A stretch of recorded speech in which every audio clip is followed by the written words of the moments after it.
আসসালামু আলাইকুম বন্ধুগণ, আপনারা কি জানেন যে এমওপি সারের অভাবে গাছে কি কি ক্ষতি হতে পারে বা কি কি লক্ষণ প্রকাশ পায়? যদি না জানেন তাহলে একটু সময় দিয়ে আমাদের সাথে থাকবেন।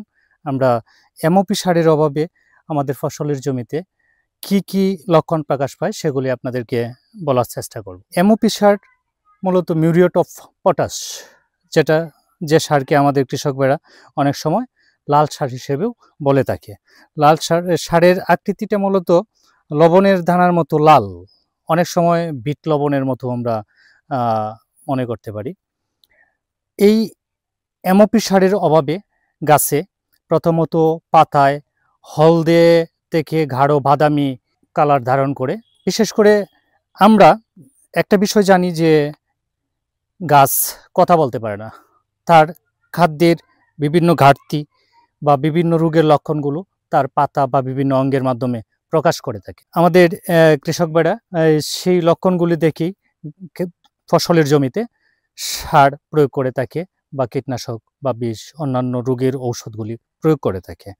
এই পটাশ সারের অভাবে মূলত গাছের রোগ প্রতিরোধ ক্ষমতা কমে যায় এবং পটাশের ঘাটতিতে ফসলের জমিতে বিভিন্ন রকম রোগের আক্রমণ হয়ে থাকে। এই পটাশের অভাবে সবচেয়ে বেশি হলুদ আকার ধারণ করে, পরে গাঢ় বাদামি এবং হালকা লালচে দাগ ধারণ করে।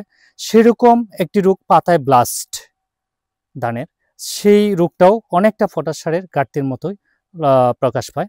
আমরা এই ফসলে মিউরিয়েট অফ পটাশ বা লাল সারের ঘাটতি মেটানোর জন্য বাজার থেকে পটাশ সার ক্রয় করে কৃষকরা জমিতে প্রয়োগ করে থাকেন। আমি আপনাদের অবগতির জন্য বলবো যে এই পটাশ সার প্রয়োগের সময় বা যে কোনো ধরনের সার বা রোগের ঔষধ, পোকার ঔষধ জমিতে প্রয়োগের আগে অবশ্যই এ বিষয়ে যারা অভিজ্ঞ এক্সপার্ট তাদের সাথে পরামর্শ করে জমিতে প্রয়োগ করবেন এবং বিশেষ করে আপনার এলাকায় বা উপজেলায় কৃষি কর্মকর্তাদের সাথে যোগাযোগ করে সার প্রয়োগ বা কীটনাশক প্রয়োগের সিদ্ধান্ত নেবেন। আর এই এমওপি সার, যে কোনো সার এক এক এলাকায় প্রয়োগ মাত্রা এক এক রকম হয়, কারণ আমাদের দেশের সব এলাকার মাটি একই রকম না। মাটি ভেদে যে কোনো সার প্রয়োগের মাত্রা কম বেশি হতে পারে। যে কারণে আমি আপনাদের অনুরোধ করি যে আপনারা অবশ্যই এই সার প্রয়োগের ক্ষেত্রে অবশ্যই আপনারা এ বিষয়ে যারা এক্সপার্ট তাদের পরামর্শ নেবেন। এছাড়াও এক এক জাতের ফসলের সারের চাহিদা বা খাবারের চাহিদা এক এক রকমের হয়ে থাকে, যে কারণে ফসল ভেদেও এই সারের চাহিদা ভিন্ন হতে পারে।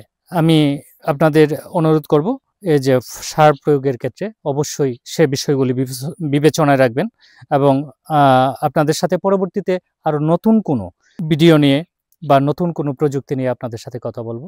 সে পর্যন্ত সবাই ভালো থাকবেন। আসসালামু আলাইকুম।